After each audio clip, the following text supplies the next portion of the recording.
Thank you.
सरस्वतीं व्यासं देवीं सरस्वती व्यासं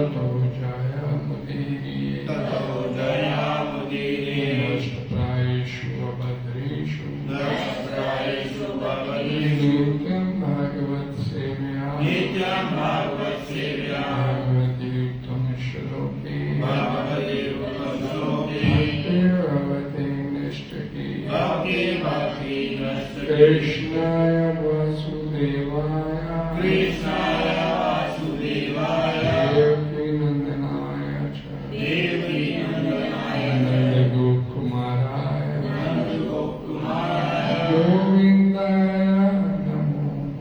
गोविन्दाय नमो नमः। चर्चा करेंगे श्रीमद् भागवतम पुराण स्कंद 2 अध्याय 5 श्लोक संख्या नंबर 15 2, 5, 15। नारायण परवेदा नारायण परवेदा देवा नारायण अंगजा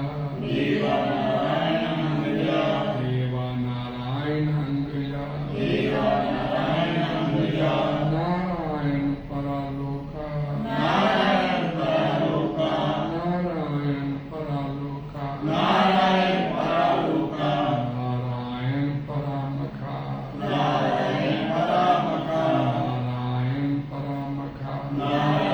परामखा शब्द नारायण परमेश्वर परा कारण स्वरूप तथा उसी के निमित्त वेदा ज्ञान देवा देवता नारायण परमेश्वर के अंगजा सहायक नारायण भगवान ना परा के लिए लोका सारे लोग नारायण परमेश्वर परा उन्हें प्रसन्न करने मखा सारे यज्ञ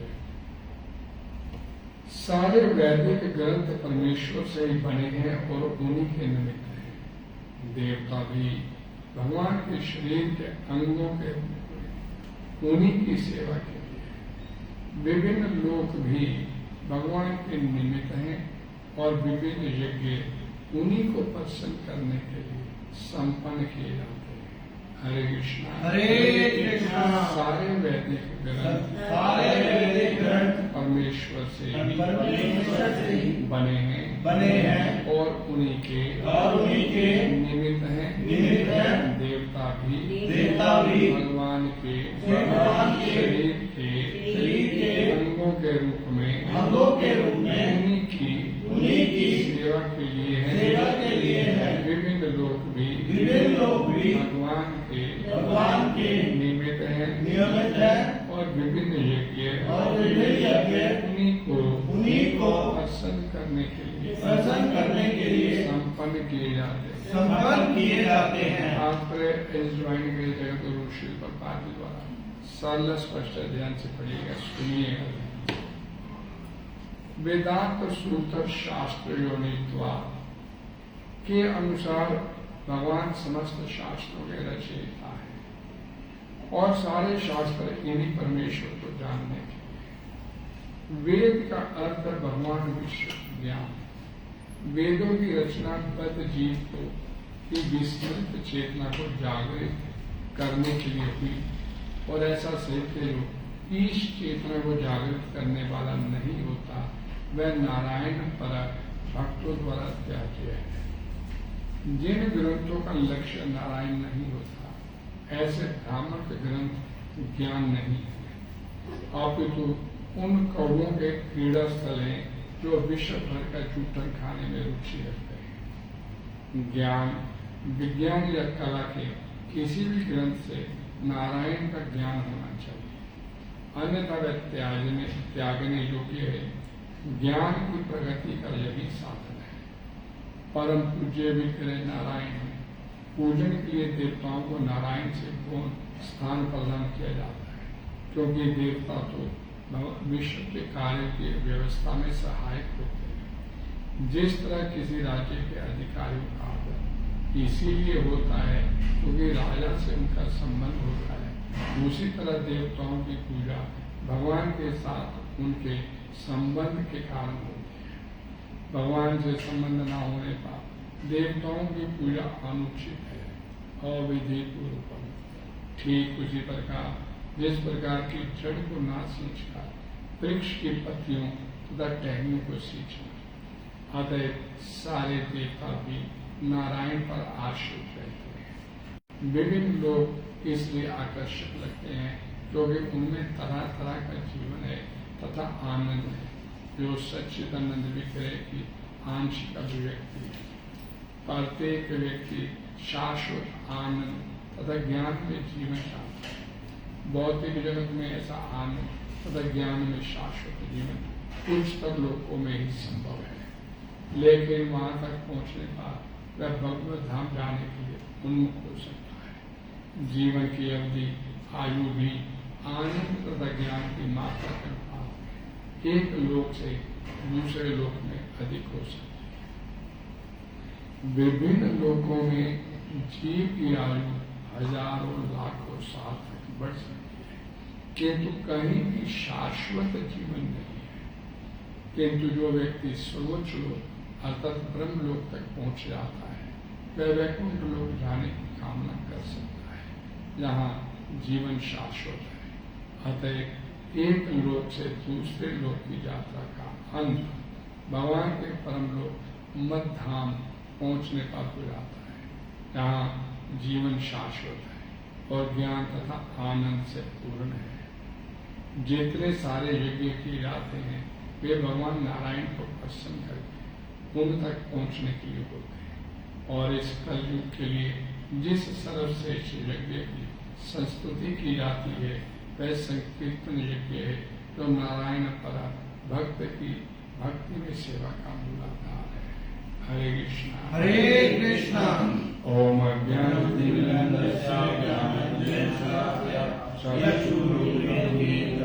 श्री गुरुवे नमः। श्री चैतन्य भूतले स्वरूपम कथामि ददाति सर्वव्यापीतं वन्देऽहं श्री गुरु श्री गुरु वैष्णवं श्री रूपं साग्रजातं सावेकं सावधूतं वैष्णवं श्रीकृष्णदेवं श्री राधा कृष्ण पादां सैकं ललिता श्री शाखां नमो विष्णुपदाय कृष्ण पृष्ठाय भूतले श्रीमते भक्ति वेदांत स्वामी इति नामिने नमस्ते सरस्वती देवे गौरवाणी प्रचारिणे निर्विशेषा शून्यवादी पाश्चात्य हे कृष्णा करुणा सिंधु दीनबंधु जगत्पते गोपेश गोपिका कांत श्री राधा कांत नमस्तुते तप्त कांचन गौरांगी श्री राधे वृंदावनेश्वरी वैष्णवानुसुते देवी प्रणमामि हरिप्रिये वाञ्छाकल्पतरुभ्यश्च कृपा सिन्धुभ्यश्च पतितानां पावनेभ्यो वैष्णवेभ्यो नमो नमः। जय श्री कृष्ण चैतन्य प्रभु नित्यानंद श्री अद्वैत गदाधर श्रीवासादि गौर भक्तवृंद। हरे कृष्णा कृष्णा कृष्णा हरे हरे, हरे राम राम राम हरे हरे। नारायण परा वेदात एवं नारायण अंगजा नारायण परा लोका नारायण परा। सब कुछ भगवान के निमित्त है। इस सृष्टि में जो कुछ भी है सब कुछ भगवान श्री कृष्ण, भगवान श्री विष्णु, भगवान नारायण एक ही बात है, उन्हीं के निमित्त सब कुछ है। सारे ग्रंथ भगवान के लिए बने हैं, भगवान से ही बने हैं। देवता भी भगवान के अंगों के रूप में उन्हीं की सेवा के लिए है। और जितने भी लोग हैं इस सृष्टि में सब भगवान के निमित्त हैं, और जितने भी विभिन्न यज्ञ किए जाते हैं वो सिर्फ और सिर्फ भगवान श्री कृष्ण, भगवान श्री नारायण, भगवान श्री विष्णु को प्रसन्न करने के लिए। अगर इन चारों जो बातें यहाँ पर बोली गई हैं उनका लक्ष्य भगवान नारायण या भगवान विष्णु नहीं है तो फिर समझिए माया के वशीभूत हो बैठे। वेदांत सूत्र शास्त्र योनित्वाद अनुसार भगवान समस्त शास्त्रों के रचयिता है। वेदों की रचना किसने किया? भगवान श्री कृष्ण ने किया।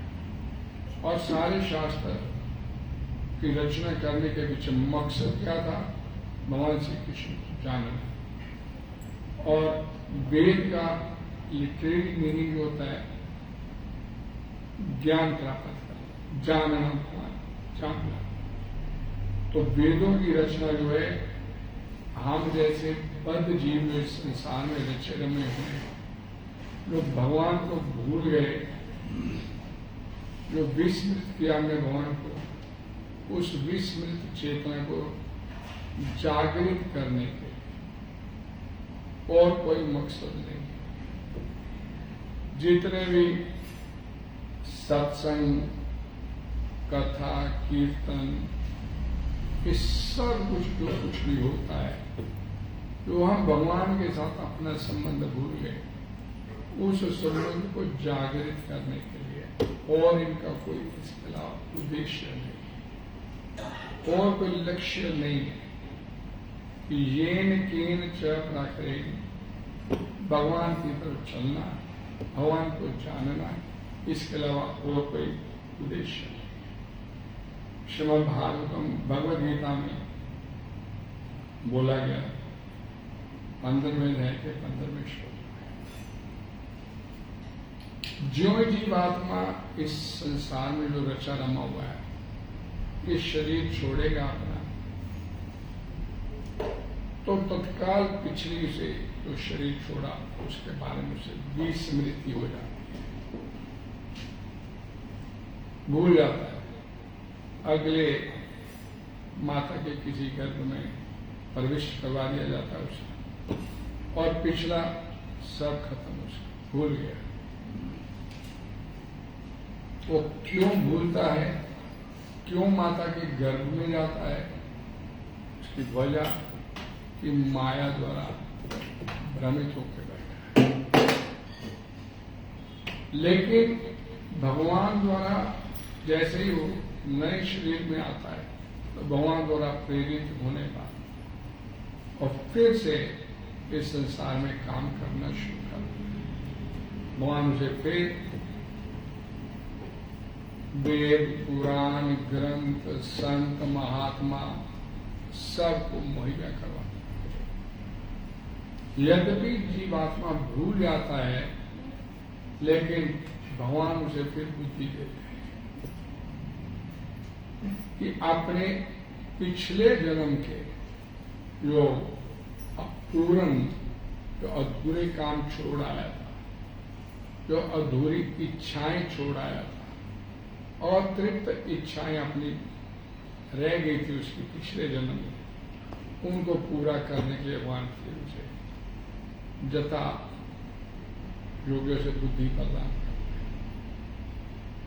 हैं। और जीवात्मा अपने हृदय में स्थित भगवान के आदेशानुसार फिर इस संसार में सुख दुख का भोग करता है, लेकिन इसके साथ भगवान उसे वेद, पुराण, ग्रंथ, उपनिषद, ये सारे समझने का मौका फिर उसे प्रदान करता। मैं हमेशा एक बात आपको बताता हूं, हम सब लोग जो यहां पर बैठे हैं, कोई व्यक्ति ये नहीं कह सकता कि उसके जीवन में कोई संत, महात्मा, ग्रंथ, भगवद गीता, भागवतम उसके जीवन में नहीं आए।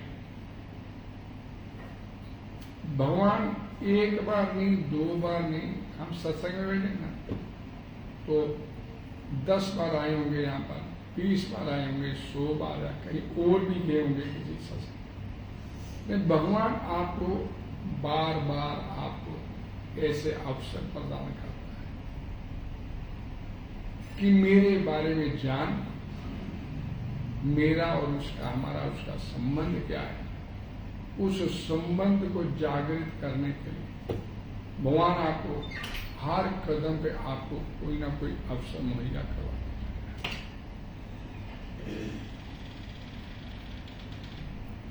यदि कोई ठीक से वेदों का ज्ञान प्राप्त करना चाहे तो भगवान उसे अवश्य बुद्धि भी देते हैं।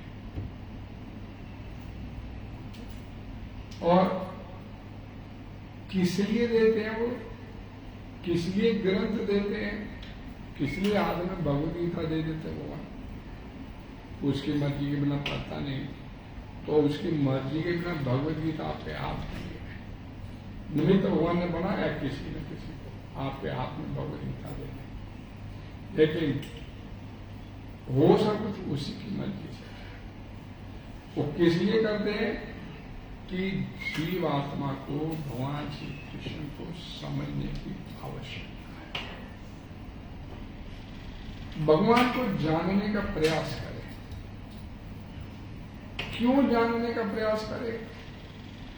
क्योंकि भगवान देखते कि इस संसार में हर मेरा जो अंश है, मेरा जो बच्चा है, दुख उठा रहा है, तो दुख नहीं उठाए उसके लिए भगवान से इस प्रकार की सुविधाएं मुहैया कर। और मैंने अभी आपको बोला ना कि एक बार नहीं, अनेक बार आपके जीवन में भगवद गीता समझाने वाला कोई ना कोई आया होगा, कोई ना कोई सत्संग भगवान ने आप लोगों को मुहैया करवाया होगा। ऐसा नहीं कि आपके जीवन में कभी इस तरह का अवसर आया ही ना हो, अनेक बार आया। वो अलग बात है कि हम चले भी गए उस अवसर पे, उस अवसर, लेकिन मन नहीं लगाया उसमें।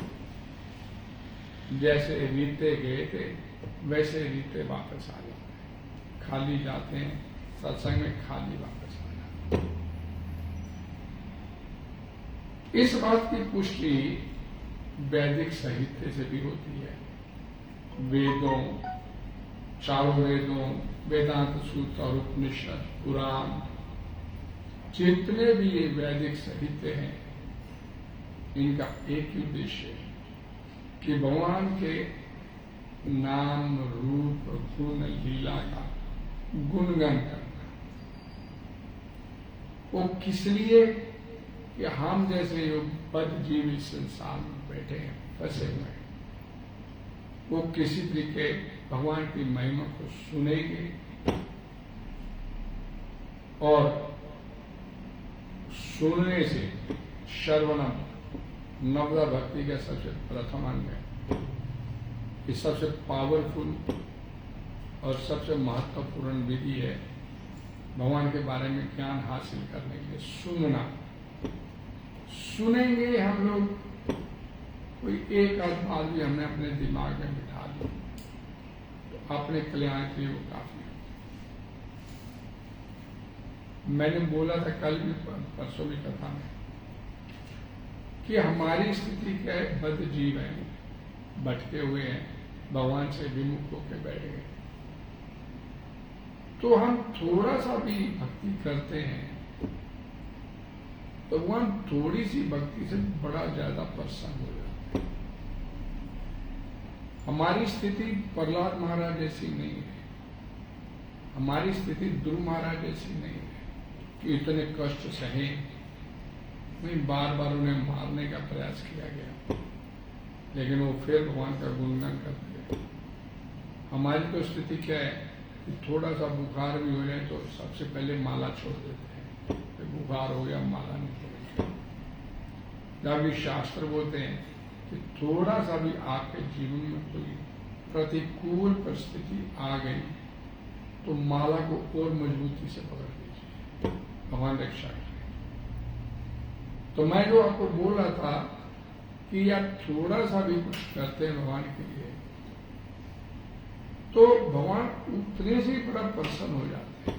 मेरे बच्चे ने इतना किया, उसे बहुत ज्यादा मान लेते हैं, क्योंकि भगवान को पता है कि हमारी स्थिति क्या है।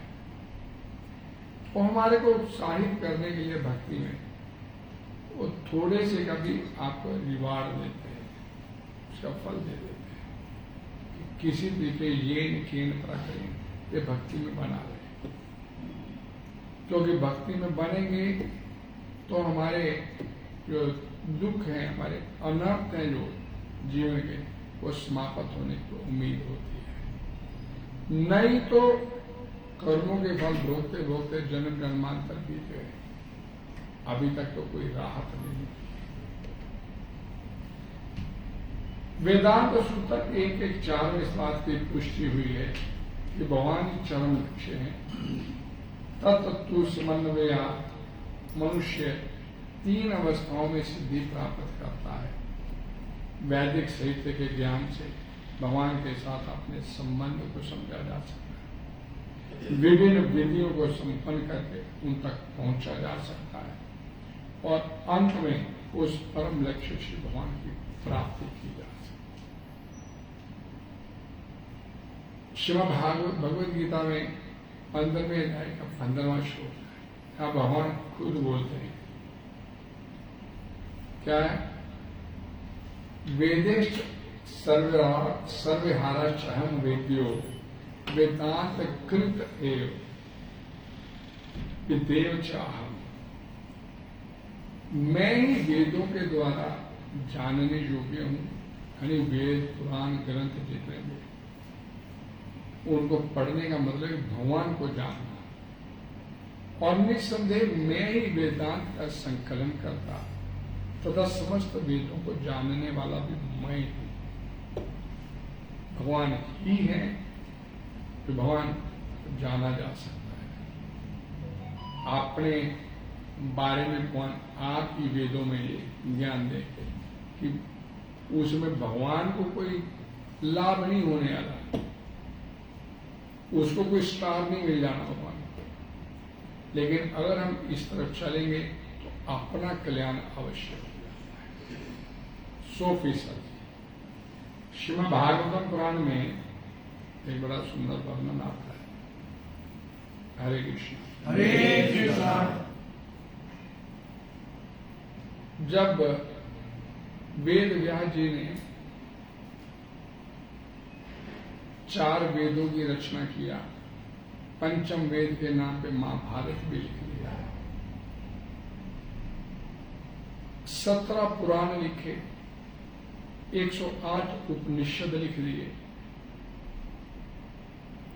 रामायण लिख दिया और ग्रंथ लिख दिए। तो उन सबको लिखने के बाद वेद व्यास जी के अपने मन में अशांति बनी रही। मन में सोच विचार करते हैं कि मैंने 4 वेद लिखे, महाभारत लिखा जिसमें भगवद गीता भी आती है, मैंने 108 उपनिषद लिखे, 17 पुराण लिखे, लेकिन इसके बाद इतना काम करने के बाद मेरे अंदर बेचैनी है, मैं तनाव में हूं, मन में अशांति है, क्या कारण है? और वो सोच विचार कर रहे थे उस समय, तो उस समय उनके सामने नारद उपस्थित हुए, उनके गुरु। उन्होंने ये बात नारद जी के सामने रखी कि इतना कुछ मैंने कर दिया, लेकिन मन में बेचैनी बनी हुई है, कारण क्या? तो उस समय नारद जी ने क्या बोलते हैं कि तुमने वो काम कर दिया जो नहीं करना चाहिए। तुमने जो करना था, जो लिखना चाहिए था, वो तो लिखा नहीं, जो नहीं लिखना चाहिए था वो तुमने लिख दिया। वेद व्यास जी बड़े हैरान, मैंने इतना कुछ लिखा और कहीं लिखना ही नहीं चाहिए। तो बोले कि तुमने 4 वेद लिखे, 108 उपनिषद लिखे, महाभारत लिखा और 17 पुराण लिखे, कहीं कोई भी ऐसा ग्रंथ नहीं लिखा जिसमें तुमने भगवान श्री कृष्ण के नाम, रूप, गुण, लीला का बखान किया, नहीं भगवान का बखान किया हो, वो कुछ नहीं लिखा। वो तुमने कुछ नहीं लिखा। ये जो लिटरेचर भगवान का गुणगान नहीं करता, वो लिटरेचर, वो साहित्य जो है, वो फिर परमहंसों के पढ़ने के लिए नहीं है, वो तो कौवों के पढ़ने के लिए है। वो कौवे के पढ़ने के लिए है। तुमने मार्कंडेय पुराण लिख दिया, गरुड़ पुराण लिख दिया, तुमने शिव पुराण लिख दिया, तुमने भागवती पुराण लिख दिया, देवी भागवती पुराण लिख दिया, इन सभी देवी देवताओं के पुराण लिख दिए, 4 वेद लिख दिए, 108 उपनिषद लिख दिए। नारद जी कहते तुमने जो लिखना चाहिए था वो तुमने नहीं लिखा। क्या नहीं लिखा? तुमने भगवान श्री कृष्ण का बखान नहीं, भागवतम पुराण नहीं लिखा। और यहां पर श्रीमद् भागवतम पुराण में वर्णन आता है कि नारद जी क्या बोलते हैं, इतना लिटरेचर लिखने के बाद तुमने क्या बोलते, अनुचित और घृणास्पद कार्य कर दिया। घृणास्पद, ये भाई इतने देवी देवताओं के पुराण लिख दिए, ये घृणास्पद कार्य किया तुमने। तुम्हारे इस साहित्य को पढ़ने के बाद गरुड़ पुराण लिख दिया, शिव पुराण, इनको पढ़ने के बाद जीवात्मा तो भ्रमित हो जाएगा, ये भगवान कौन है इनमें, भगवान कौन है। और जो भगवान के बारे में लिखना था वो तुमने लिखा नहीं।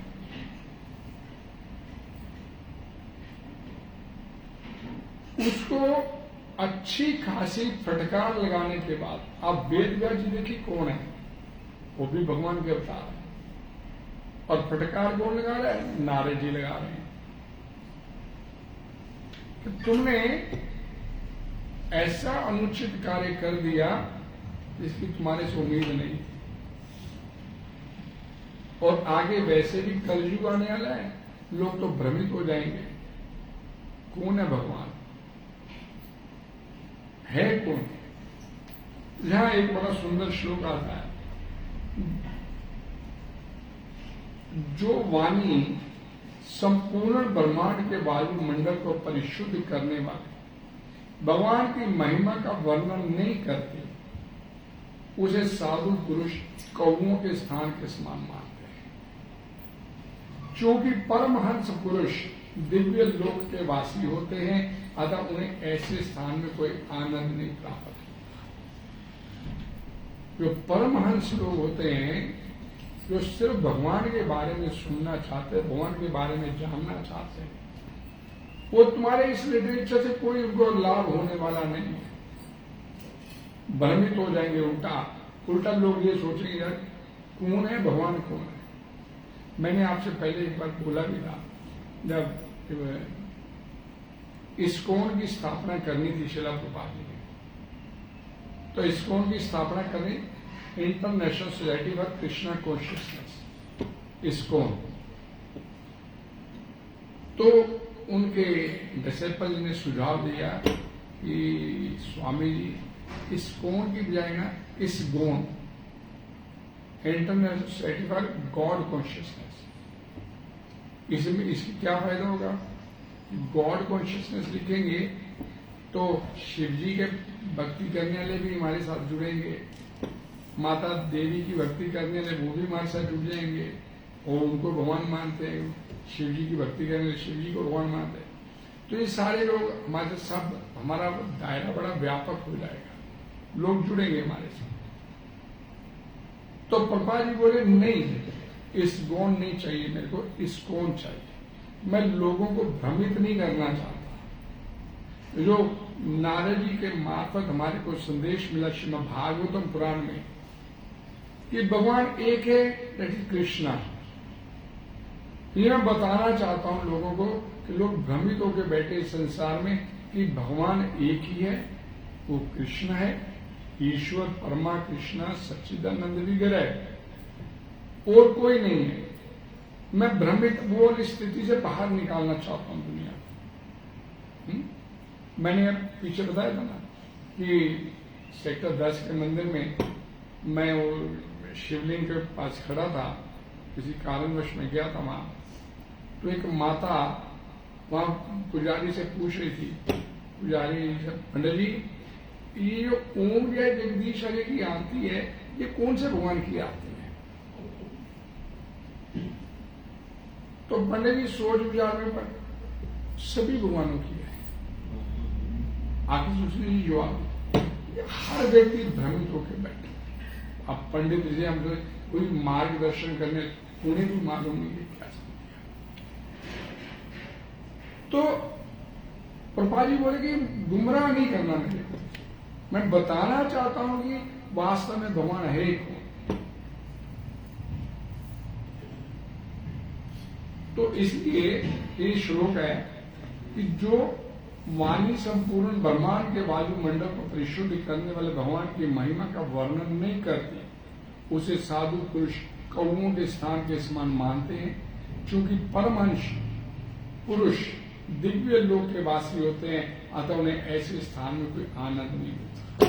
जो भगवान की भक्ति करते हैं उन्हें दूसरे लिटरेचर से कोई आनंद नहीं प्राप्त होता।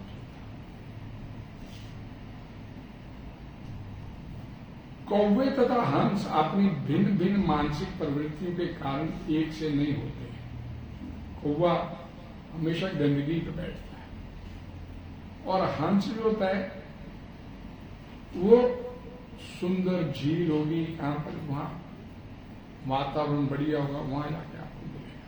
वो सब जगह नहीं मिलेगा आपको। और हंस की एक विशेषता होती है कि दूध और पानी मिक्स करके उसे दे दीजिए, उसके आगे रख दीजिए, तो वो उसमें से, उस मिश्रण में से, दूध और पानी के मिश्रण में से दूध निकाल के पी जाता है, पानी छोड़ देता है, पानी बैलेंस रह जाता है उसमें। तो इसे परमहंस बोला जाता है। जो साधु संत महात्मा होते हैं वो सब जगह नहीं टिकते, और यहां पर भगवान का गुणगान होता है वही आकर। और जब श्रीमद् भागवतम पुराण की रचना फिर वेद व्यास जी ने किया तो उन्हें लगा हाँ अब मैंने कुछ किया है। पहले मन में अशांति है, लेकिन जब उन्होंने भागवतम पुराण लिखा तो उनको लगा कि हाँ अब मेरे हाथ से कुछ काम हुआ। एक ही पुराण लिखने से उनको लगा कि मैंने अब कुछ काम किया है। और श्रीमद् भागवतम पुराण के प्रथम स्कंद के प्रथम अध्याय के दूसरे श्लोक में वेदों को भी नकार दिया, ये नहीं चलेंगे। धर्म प्रयोजिता कैतबा, पहली लाइन है श्लोक, धर्म प्रयोजिता कैतबा। वेद भी हमारे साथ धोखा करते हैं, वेद भी नहीं चाहिए। आपने को क्या चाहिए? श्रीमद् भागवतम पुराण। भागवतम पुराण क्यों चाहिए? क्योंकि भागवतम पुराण मात्र एक ऐसा ग्रंथ है जो आपके अंदर भगवान के प्रति जो प्रेम सुप्त अवस्था में पड़ा है उसे दोबारा जागृत कर देता है भागवतम पुराण। और वेद क्या करते हैं? कैतबा, धर्म प्रयोजिता कैतबा। कैतबा में चीटिंग करना, धोखा देते हैं। वेद भी धोखा देते हैं। कैसे? धर्म, अर्थ, काम, मोक्ष। धर्म के रास्ते पर चलते हुए धन कमाइए, अर्थ, और फिर काम, अपनी इच्छाओं को पूरा करो, और उब जाओ तो फिर मोक्ष के लिए क्या प्रयास करो। यानी कि लंबा प्रोसेस है। अब इस संसार में हम लोग बैठे हैं, एक अपना निजी अनुभव सब देख लीजिए।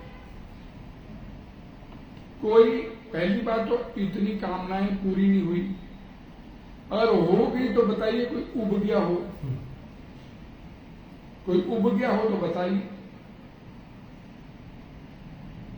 कोई स्त्री प्रसंग से नहीं उबा, कोई धन संपत्ति से नहीं उबता, किसी चीज से नहीं उबता। संसार में तो बड़ा अच्छा रमा होकर बैठे हैं हम लोग, संसार को तो छोड़ने के लिए तैयार ही है।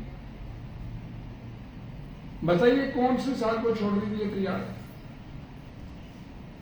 और इस बात की पुष्टि कोरोना ने भी कर दी थी, मरने के लिए तो कोई तैयार ही नहीं है। क्योंकि भगवान के धाम जाना है तो पहली कंडीशन है कि शरीर छोड़ना पड़ेगा, और शरीर से इतना लगाव है, छोड़ने के नाम पे कंपकंपी हो जाती है। थोड़ा सा रोग कोई बढ़ गया अंदर शरीर पे तो अंदर से भय पैदा हो जाता है, कुछ होना नहीं मेरे। हरि नाम नहीं करने के लिए तैयार हो गए, सारी दुनिया घूम लेंगे उस रोग का इलाज करने के लिए, लेकिन जो घर बैठे उसका इलाज हो जाना वो करने के लिए तैयार नहीं। भगवान की मर्जी का ना पत्ता नहीं हिलता, तो उसकी मर्जी के बिना रोग थोड़ा आया।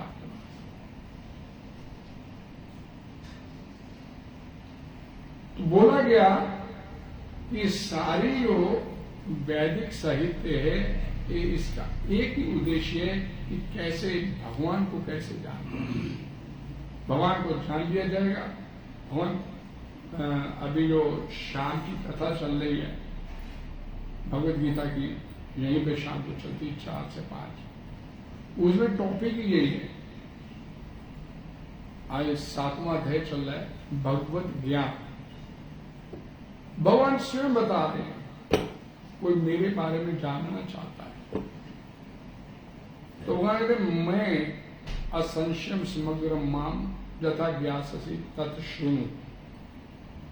कोई मेरे को पूरी तरह से जानना चाहता है, भगवान बोलते भगवद गीता में, तो यथा ज्ञाससि तत् शृणु, मेरे को जानना चाहता पूरी तरह से सुनो मेरे से, मैं बोलने जा। भगवान बोलते 7वां अध्याय जब बोला उन्होंने कि अपने बारे में ज्ञान देने जा। अब कोई इस बात को समझने के लिए तैयार, समय नहीं किसी के। भगवद गीता तो सभी के पास पड़ी, भगवान खुद अपने बारे में बताना चाहते हैं, उसको सुनने के लिए तैयार। फिर इसमें अगली बात बोली गई, हरे कृष्णा कृष्णा कृष्णा हरे हरे, हरे राम राम राम हरे हरे। देवा नारायणा प्राण वेदा, जितने भी देवी देवता हैं ये सब भगवान के कार्य में सहायता करने के लिए होते। लेकिन हमारी स्थिति वही वेद व्यास जी आ गया, उन्होंने लिख दिया शिव पुराण, उन्होंने लिख दिया देवी भगवती पुराण, हमने उन्हीं भगवान मान लिया, उन्हीं की भक्ति करते चले गए। और यहां प्रभुपाद जी क्या लिखते हैं कि ये सारा कुछ अविधि पूर्वकम गलत तरीके से करते हैं। भगवद गीता में भगवान श्री कृष्ण खुद बोलते हैं, ये अपी अन्य देवता भक्ता जजंते श्रद्धान्विता ते अपी मामेव कौनते जजंते और विधि। जो लोग दूसरे देवी देवताओं की भक्ति बड़ी श्रद्धा के साथ करते हैं, पूरे भाव के साथ करते हैं, शिव का पूजन करते हैं, शिव को जल चढ़ाते हैं, शिव को दूध चढ़ाते हैं, माँ भगवती की आराधना करते हैं, वैष्णो देवी जाते, सब बड़ी श्रद्धा के साथ। तो भगवान बोलते ते अपनी माँ में कौन थे, एक उनकी पुत्र वो मेरी भक्ति कर रहे, क्योंकि ये जितने भी देवी देवता है मेरे ही अंग हैं, मेरी सहायक है, ये मैंने इन्हें क्रिएट किया, इनका क्रिएटर भी मैं ही हूं। लेकिन वो क्या बोले अगली लाइन में क्या बोलते हैं, जजंते अविधि पूर्वम, एक वो भक्ति कर रहे हैं उनकी देवी देवताओं की, भले ही मेरी ही है वो भक्ति कर रहे हैं, लेकिन वो गलत तरीके से कर रहे हैं।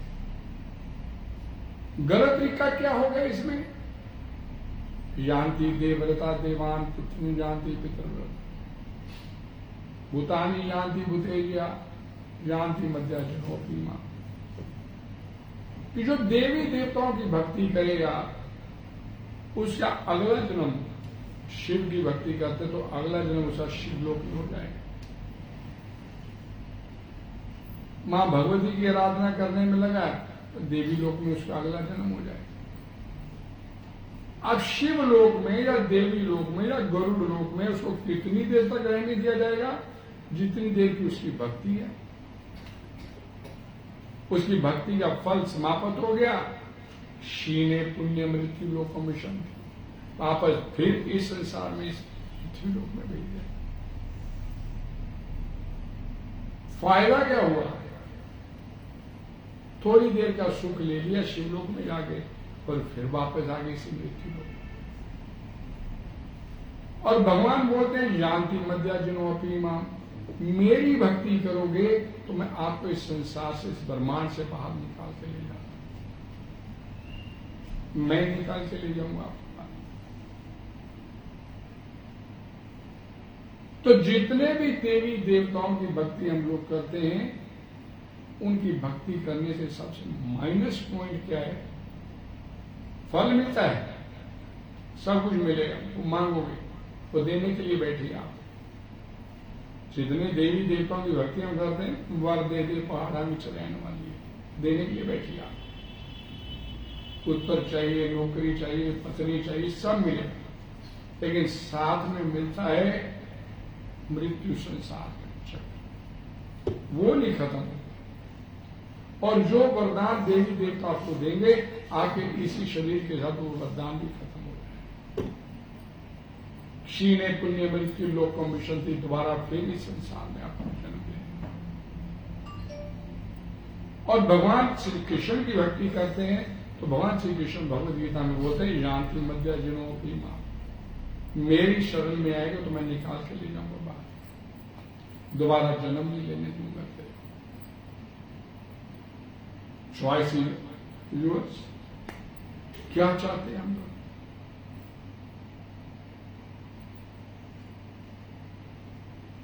जो लोग, प्रभुपाद जी लिखते हैं, जो लोग देवी देवताओं की पूजा में लगे होते हैं वो बुद्धिमान नहीं होते। यदि भी ऐसी पूजा अप्रत्यक्षता, भगवान बोलते हैं मेरी ही पूजा है। लेकिन उदाहरण, जब कोई मनुष्य वृक्ष या पेड़ की जड़ों में पानी ना डालकर उसकी पत्तियों तो तक टहनियों में पानी डाल देता है, तो वह ऐसा इसलिए करता है क्योंकि उसे पर्याप्त ज्ञान नहीं है। टहनियों पत्तों को पानी दे दिया, जड़ में पानी नहीं दिया, उससे क्या लाभ होगा? लेकिन जड़ में पानी दे दिया, पत्ते टहनियों को नहीं दिया, तो पत्ते टहनी अपने आप ही फल भूल जाएंगे। लेकिन पत्ते टहनियों को पानी दिया तो उनको कोई लाभ नहीं होगा।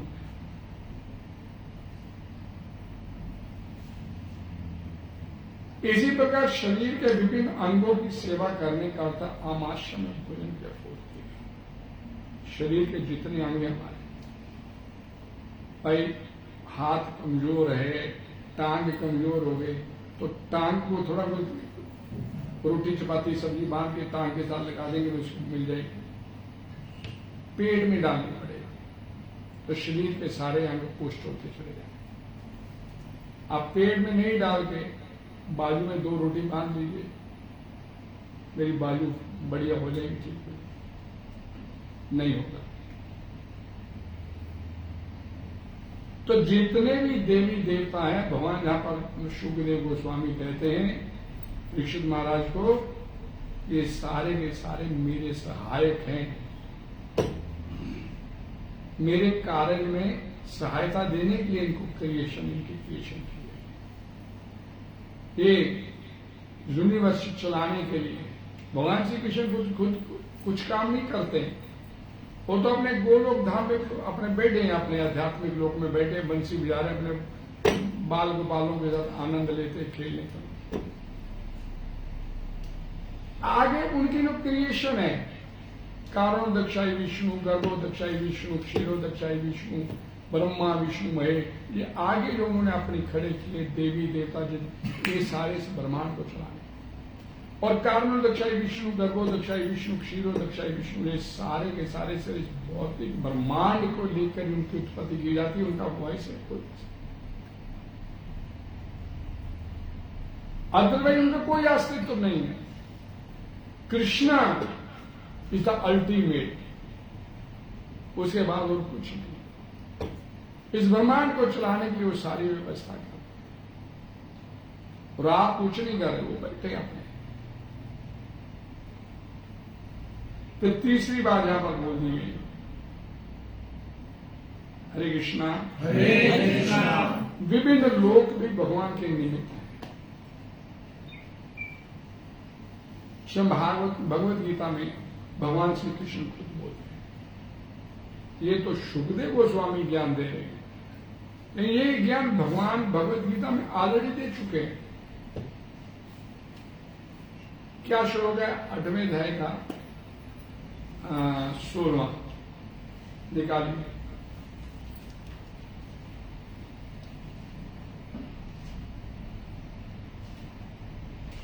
आ ब्रह्म भुवन लोका पुनर्वर्तिनो अर्जुना,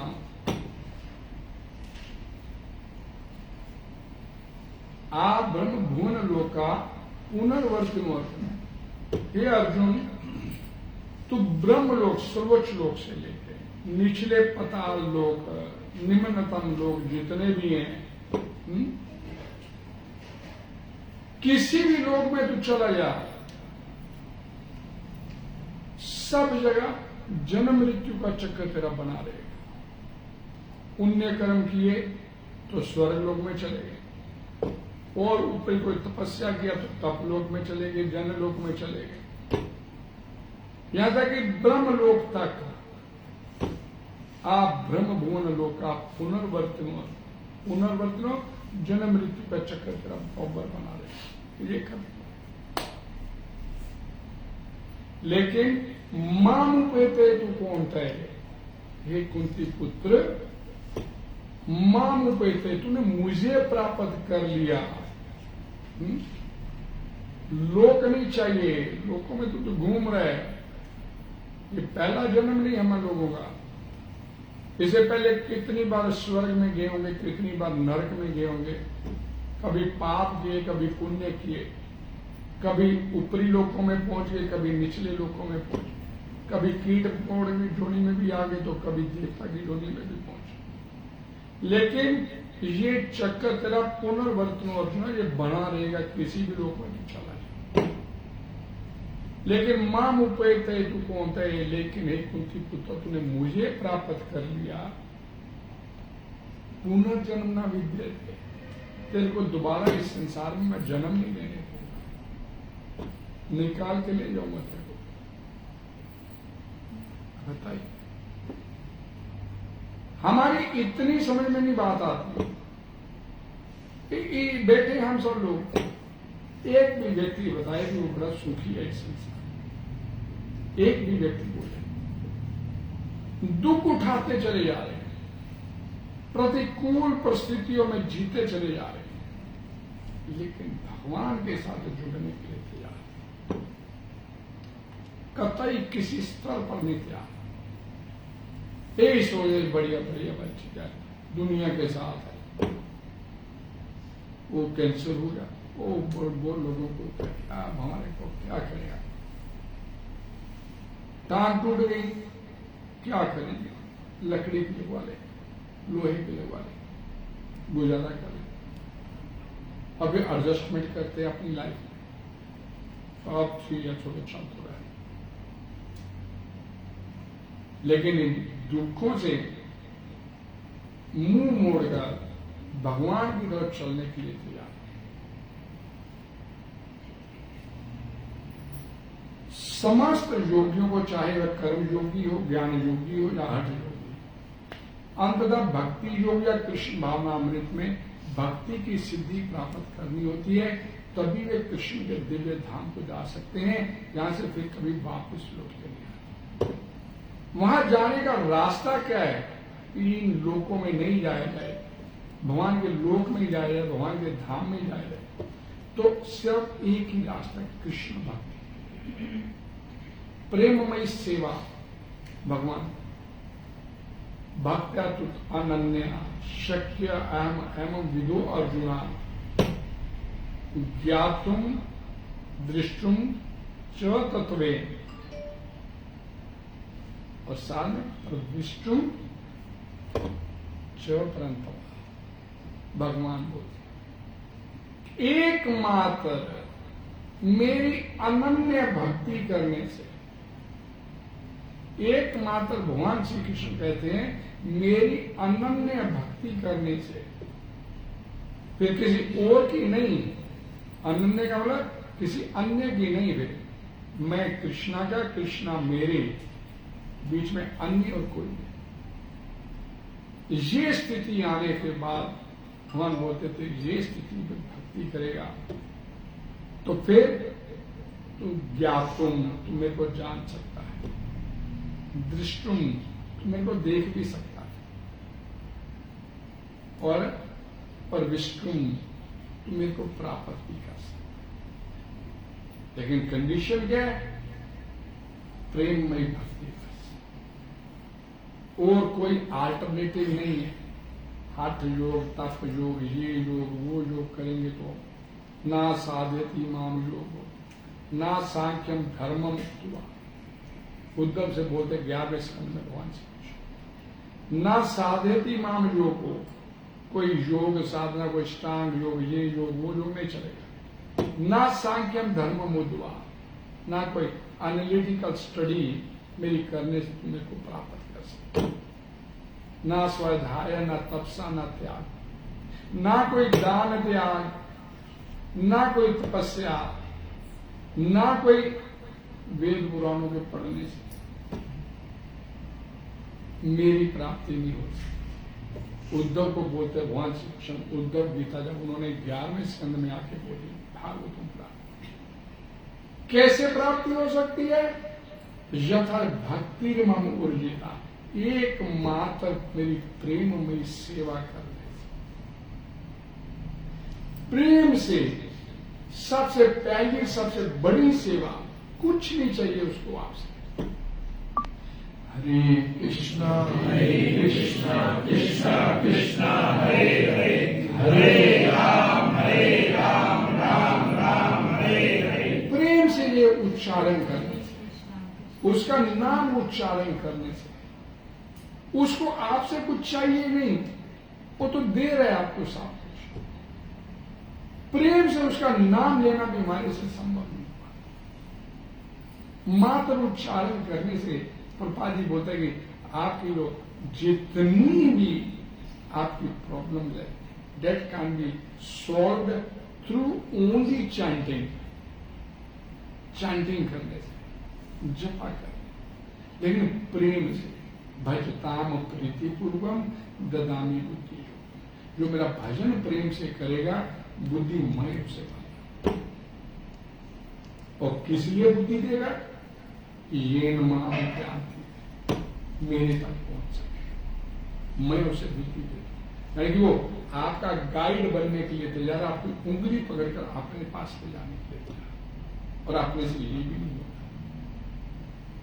मैंने बोले कोई रोग आ गया, कोई समस्या आ गई, पूरी दुनिया के डॉक्टरों के पास चलेंगे, पैसा है, छोड़े लगा देते हैं पैसा।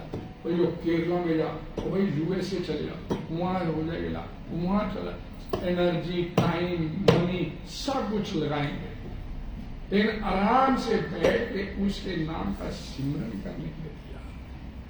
बाकी सब पापड़ दे देंगे, लेकिन आराम से बैठ के उसके नाम का सिमरन करना प्रेम भाव से वो तैयार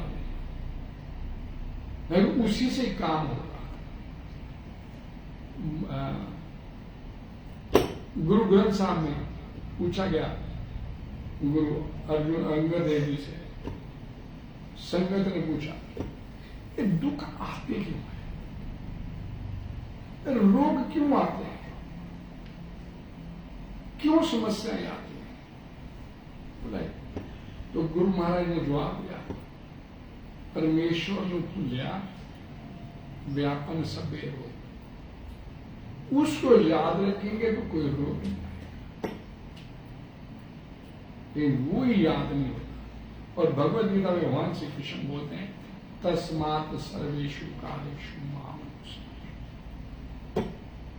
तेरे जीवन का ऐसा कोई उत्पादन नहीं हो तो मेरे को भूल जाए। माम अनुस्मरण, कंटिन्यू प्रोसेस, माम अनुस्मरण कंटिन्यू विदाउट कोई गैप, तो मेरे को याद है। और अपने जीवन में कोई पल नहीं होता, उसे याद करते, संसार ही याद रहता है। मेरा पुत्र, मेरा पोता, मेरी पत्नी, मेरा पति, मेरा ये, मेरा, उसी में जीवन निकलता चला। अब फिर अगली लाइन बोल दी गई, नारायण परमखा, जितने भी हवन यज्ञ हैं भगवान के निमित्त होते। और प्रभा जी ने तात्पर्य में क्या बोल दिया कि कलयुग में केवल एक ही यज्ञ है, संकीर्तन यज्ञ। संकीर्तन यज्ञ, इसी से काम हो जाए। हरे कृष्ण महामंत्र का कीर्तन करने मात्र, हरे कृष्ण महामंत्र का जप करने मात्र आपकी समस्या सुलझ जाए। ये भी भारी लगता है, ये भी करने के लिए।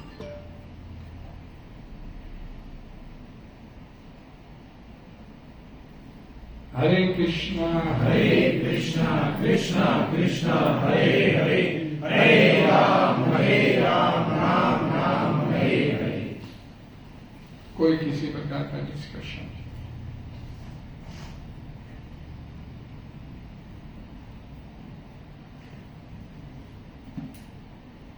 श्रीमद् भागवतम पुराण में 18,000 श्लोक है, जो सुखदेव गोस्वामी महाराज दीक्षित को सुना है। और सबसे लास्ट श्लोक कौन सा है? नाम संकीर्तन जैसे, नाम संकीर्तन जैसे सर्व पाप प्रनाशन, कि नाम संकीर्तन उसका करने से, उसके नामों का संकीर्तन करने से सर्व पाप प्रनाशन, जन्म जन्मांतर के पाप खत्म हो जाते हैं, माफ हो जाते हैं। प्रणामो दुष्म नमामि परम, उस परम हरि, उस परम भगवान को मैं नमस्कार प्रणाम करूं, जिसका नाम लेने से सारे जीवन के दुख, और दुख वास्तव में कौन सा है? जन्म, मृत्यु, रोग, बुढ़ापा, ये दुख है। और इन दुखों की तरफ तो ध्यान नहीं देते। जिंदगी छोटी छोटी तेरी मेरी के चक्कर में जीवन समाप्त होता है। ये मनुष्य तन मिला है, ये 4 समस्याओं को हल करने के लिए, जन्म, मृत्यु, रोग, बुढ़ापा, ये समस्याएं कैसे हल की जाए, इसके लिए भगवान ने भेजा हमारे। और ये समस्या की तरफ कभी ध्यान ही नहीं दिया, और तेरी मेरी के चक्कर में मेरा ही तेरा जीवन समाप्त हो गया। फिर अगला श्लोक, हरे कृष्ण। कोई डिस्कशन? ऑनलाइन कोई डिस्कशन?